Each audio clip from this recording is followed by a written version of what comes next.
Hi, this is Lou from Lou's Antiques and Collectibles, and we are going to the Greenlawn Grove Flea Market in Romulus, Michigan today. And we never call it that name. We always call it Romulus, and we know exactly what we're talking about. So this is a flea market I go to now and again throughout the summers, especially when there's not a lot of garage sales going on. It's one of those flea markets you can find the best stuff one weekend, and then the next weekend you can find absolutely nothing. So it just depends. You got to be willing to dig in this flea market. And if you like what you're seeing, hit the like button, ring the bell, and subscribe so we can keep making these for you.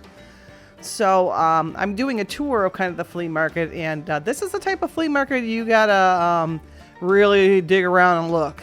This is not one of those ones with that's decorated beautifully or what have you. This is the down and dirty flea markets, I call them, but it's a good one, so it's definitely worth your time.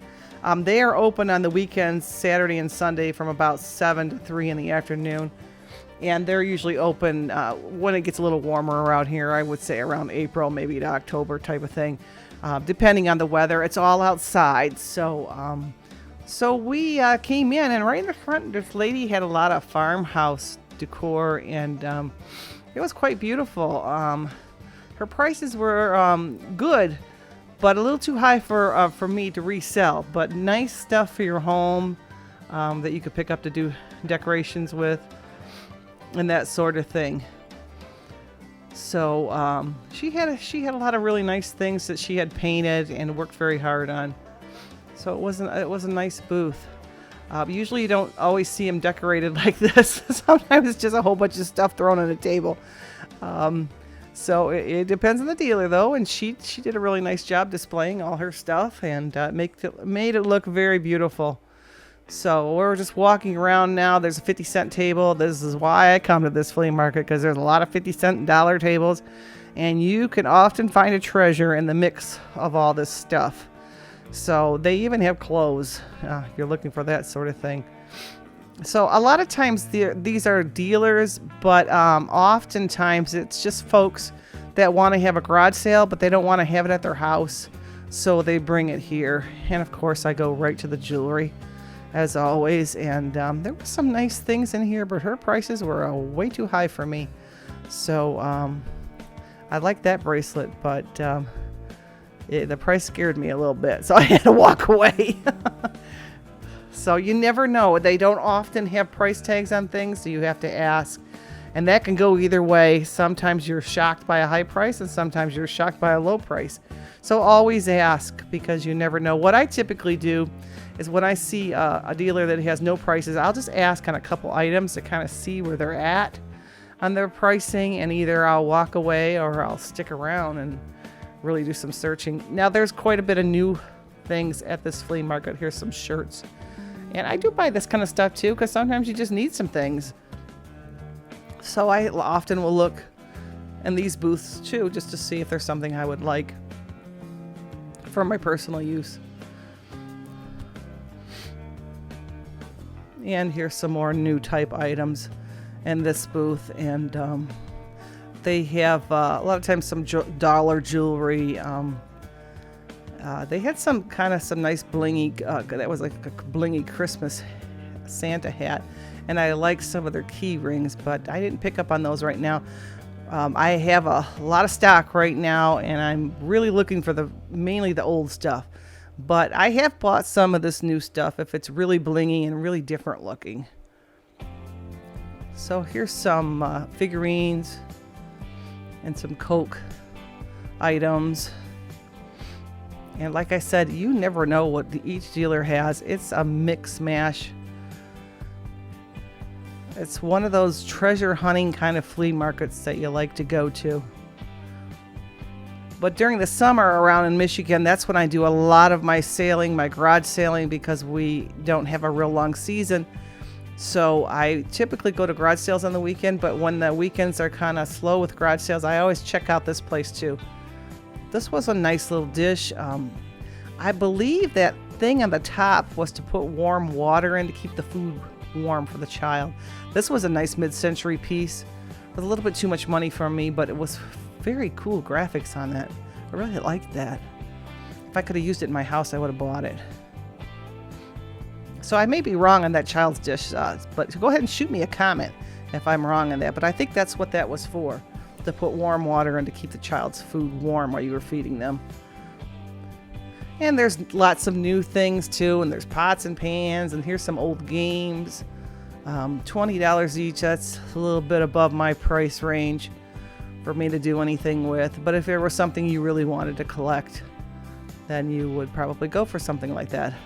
Lots of trains and railroad types of things, and they have an overabundance of tools at this flea market too. Lots of tools and hardware and things like that. Of course, oh, here's a $1 box of jewelry. That's right up my alley, so of course I have to dig through that. Ooh, that was a nice pin with all different color stones in it. I might have to go back to that. This bracelet I was debating on. It was new. But I like the turquoise color, because turquoise colors, even if it's new, it sells really good for me. So, oh, there was a Christmas pin in there. And even though it's the summer, it's hard to think about Christmas. When you see it, you should pick it up. And that was a nice old bell pin. So I knew I could probably make about $5-6 on that. So I picked that up. And typically in my mind, I think if I can triple what I pay for it. And there was another nice Christmas pin. That was an older piece also, so I grabbed that one. Back to that bracelet. Didn't get it. But I had to go back to that rhinestone pin, and that was a nice buy too. So I got those 3 pins. Neat ring, but kind of flimsy. And most of the rest of it was more modern stuff. So those were the things that I really liked. Now here's some more of the, I call them tchotchke items, little smalls. And that, I do sell a lot of that sort of thing.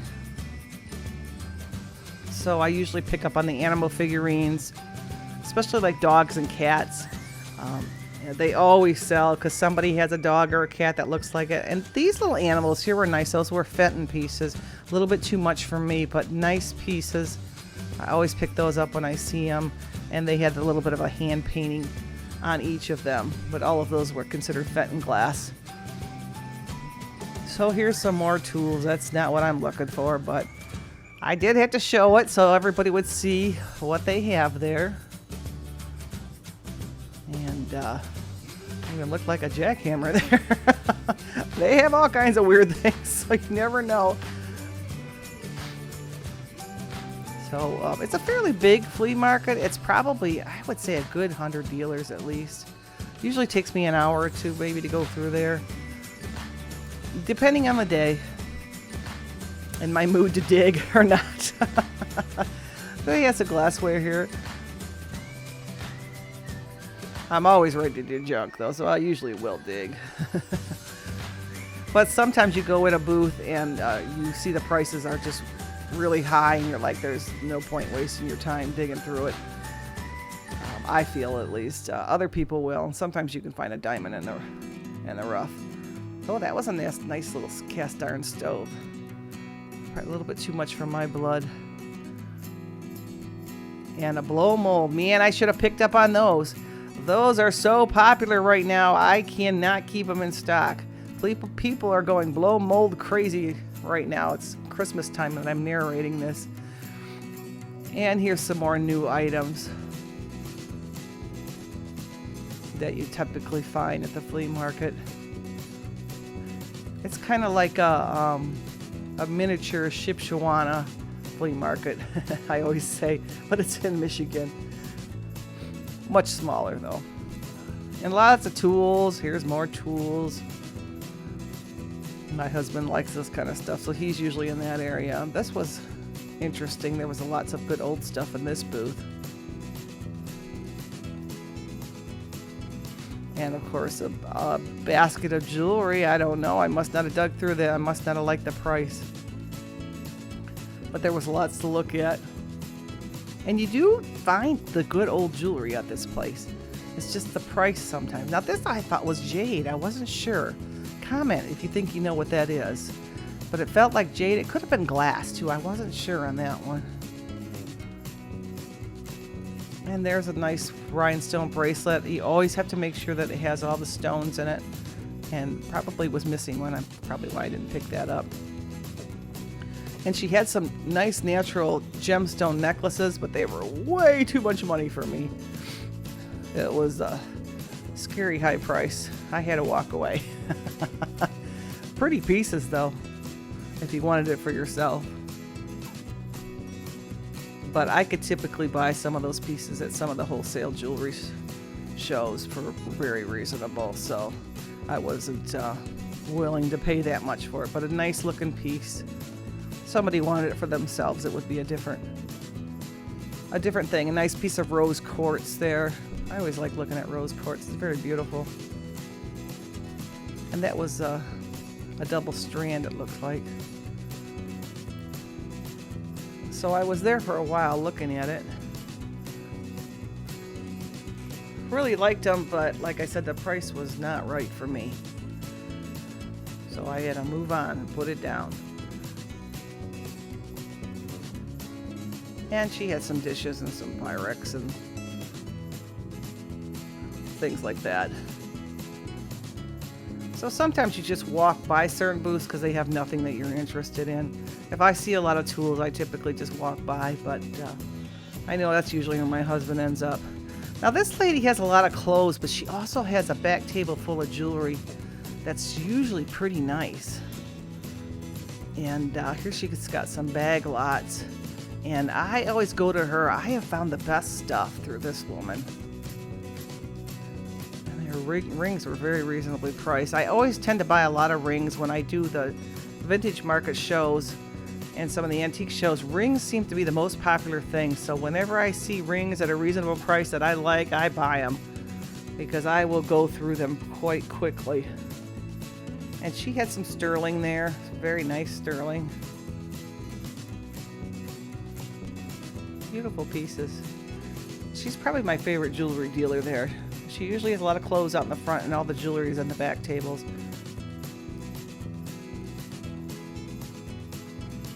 And here's some more rings that she has. Those have got a lot of bling on them. They were a little bit too high priced for me, but very nice. If I was buying for myself, it would be different. But I'm buying to resell. And she had quite a few old pieces, old pins that were really nice. And lots of good bling. I've been spoiled by some of my dealers that sell me stuff for $1. So I've gotten kind of cheap through the years. But you have to remember in your head, you know, you have to be able to about triple it because you have to pay a lot of rent. And you have to pay for the item, and then the third is a profit. So to make it worth your while, especially on small items. Sometimes with bigger items, you could go a little bit less. Beautiful pins. Looked like a smoky quartz to me, but I wasn't sure if it was glass. So that black pin was pretty. I should have picked up on that. Sometimes when you watch these videos and I narrate them later, it's like, why didn't I buy that? Buyer's regret. These were really pretty, but $20 each was just too much for me to spend. So we moved on from her and went on down the road to the next dealers. And there seems to be a lot of toys here too, so here's a kind of a typical table where there's garage sale stuff and you don't know quite what's going to be mixed in. Lots of baskets and things on the ground too. You have to always look on the ground to see if there's anything. Everything on the table $1. That always attracts me to a booth. Mainly toys though. Sometimes I buy toys if they're really old. I've bought some old dolls, but typically that's not my area of expertise. Unless it's really obvious. Like a lot of times the dolls on the back of their necks will have a date on them. Oh, more dollar stuff. That's right up my alley. Not seeing anything though. Kinds of odd junk.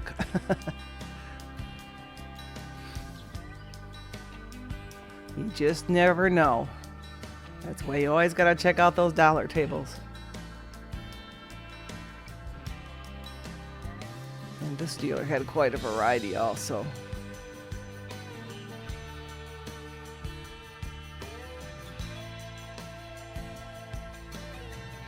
And stuffed animals I tend to stay away from unless they're really old. Well, I always look for the purses, especially if I'm looking for something shiny with beads on it.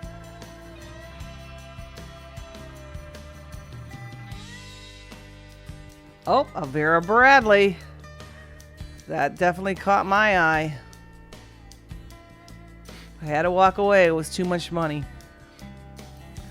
Even though Vera Bradley's are newer purses, they always sell in my antique booth. I'm not quite sure why, but people seem to be attracted to them. So I usually buy them. If I can get them for about $5 or $6, that's pretty much what I can spend on them because I have to keep the prices reasonable. Plus, they're nice because you can wash most all of those. And I like to buy things that I can wash rather than things that are like leather and vinyl and those types of things.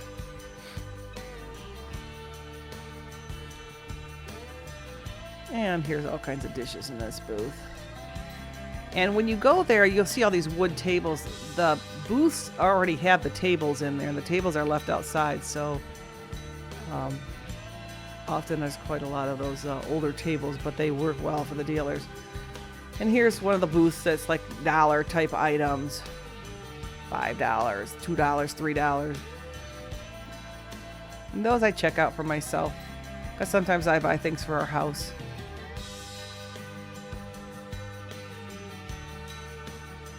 Like these caster wheels. I was going to put a table on casters. I probably should have picked up on those.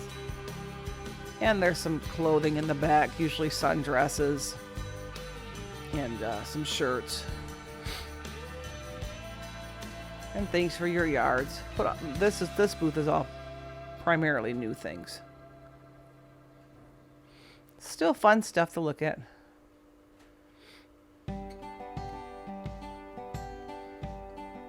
And this dealer has a mix of everything.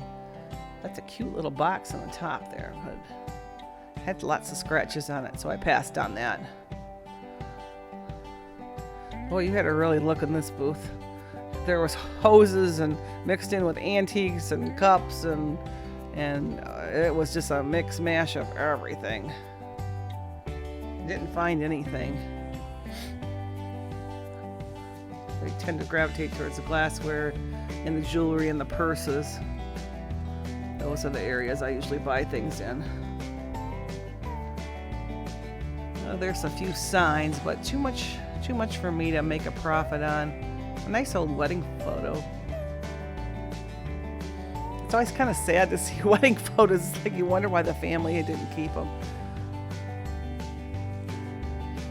One time I was at a garage sale and the lady was selling her husband's great-grandmother's picture for $25, and I forced her to put it back in the house. I said, don't sell that for $25. Put that back in your house. Your kids might like to see that one day. So I'm kind of sentimental about pictures, but other people are not, and they don't care as much. And here was a little $2 box. There was some jewelry in there. That was kind of an interesting necklace. I think that may have been Sarah Coventry, but I'm not sure.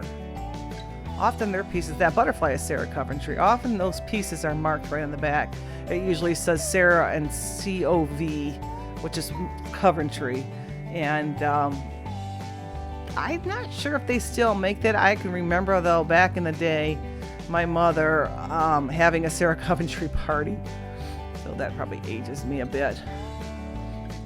But these were neat, but a little bit too much for me. Those stick pins were quite nice. They were homemade ones. They were not ones that were manufactured that way. And there's quite a big thing of jewelry there, but I didn't see anything special. Lots of nice earrings. But they gotta stand out to me.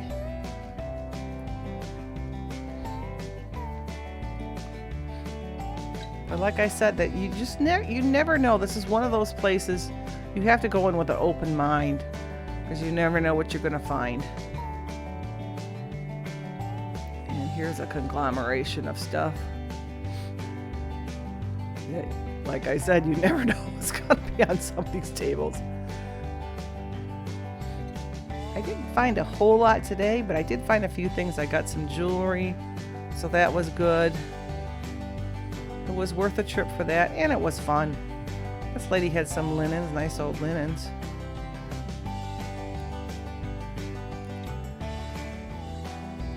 And so don't forget to check out the Greenlawn Grove Flea Market in Romulus, Michigan. And this is Lou saying goodbye and happy junking, everybody. And hope you find some good things in your journeys. Bye-bye.